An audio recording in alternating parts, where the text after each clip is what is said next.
പക്ഷേ ഓർമ്മിക്കുന്നുണ്ടാവുമല്ലോ ഷിരൂരിൽ നടന്ന അപകടം, ഷിരൂരിൽ അങ്കോളയിൽ നടന്ന അപകടം. ഉത്തര കന്നഡയിൽ 3300 മില്ലിമീറ്റർ മഴ രേഖപ്പെടുത്തുമ്പോൾ 2 ദിവസം കൊണ്ട് ആ പ്രദേശത്ത് 554 മില്ലിമീറ്റർ മഴ രേഖപ്പെടുത്തിയപ്പോഴാണ് ഒരു കുന്ന് അപ്പാടെ ഇടിഞ്ഞു പോകുന്നത്. അത് നമ്മൾ തന്നെ റിപ്പോർട്ട് ചെയ്തിരുന്നു. ഷിരൂരിന്റെ പശ്ചാത്തലത്തിൽ അങ്കോളയിലെ പല നാഷണൽ ഹൈവേ 66 ഇതേ നാഷണൽ ഹൈവേയുടെ തുടർച്ചയാണ് കേട്ടോ, NH66 ആണ്. ആ NH6ന്റെ പല ഭാഗങ്ങളിലെയും മല വെട്ടിത്തുരന്നു പോയിരിക്കുന്നത് അശാസ്ത്രീയമായിട്ടാണ്, അവിടെ സ്ലോപ്പുകൾ അശാസ്ത്രീയമായിട്ടാണ് എന്ന് നമ്മൾ റിപ്പോർട്ട് ചെയ്തിരുന്നതാണ്. ആരും അതിന് നടപടിയെടുത്തില്ല. കാരണം എന്താ? ഈ പ്രോജക്റ്റുകളുടെ പിന്നിലുള്ള കോൺട്രാക്ടർമാർക്ക് നാഷണൽ ഹൈവേ അതോറിറ്റി ഓഫ് ഇന്ത്യയിലുള്ള അമിതമായ സ്വാധീനം, അവർക്ക് കേന്ദ്ര സർക്കാരുമായിട്ടോ അധികാര സ്ഥാനങ്ങളിൽ ഇരിക്കുന്നവർക്കുമായിട്ടുള്ള സ്വാധീനം. ഞാൻ ഒരൊറ്റ ഉദാഹരണം പറയാം. പെരിയയിൽ 2022 ഒരു വലിയ പാലം തകർന്നു വീണത്.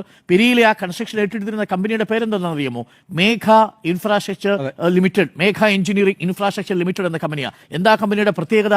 ഇന്ത്യയിൽ ഏറ്റവും കൂടുതൽ പൈസ ഇലക്ട്രൽ ബോണ്ടായി BJPക്ക് കൊടുത്ത ഒരു കൺസ്ട്രക്ഷൻ ഏജൻസി ആയിരുന്നു മേഘ എഞ്ചിനീയറിംഗ് ഇൻഫ്രാസ്ട്രക്ചർ ലിമിറ്റഡ്. എത്രയാ കൊടുത്തതെന്നറിയാമോ? 584 കോടി രൂപ ഇലക്ട്രൽ ബോണ്ടായിട്ട് BJPക്ക് കൊടുത്തു. 140 കോടി രൂപ മാർച്ച് മാസം 2023 ഇലക്ട്രൽ ബോണ്ടായിട്ട് കൊടുക്കുന്നു. ഏപ്രിൽ മാസത്തിൽ 14,400 കോടി രൂപയുടെ ബോംബെ ടണൽ പ്രൊജക്ട് മേഘയുടെ കൈവെള്ളയിൽ എടുത്തു കൊടുക്കുന്നു.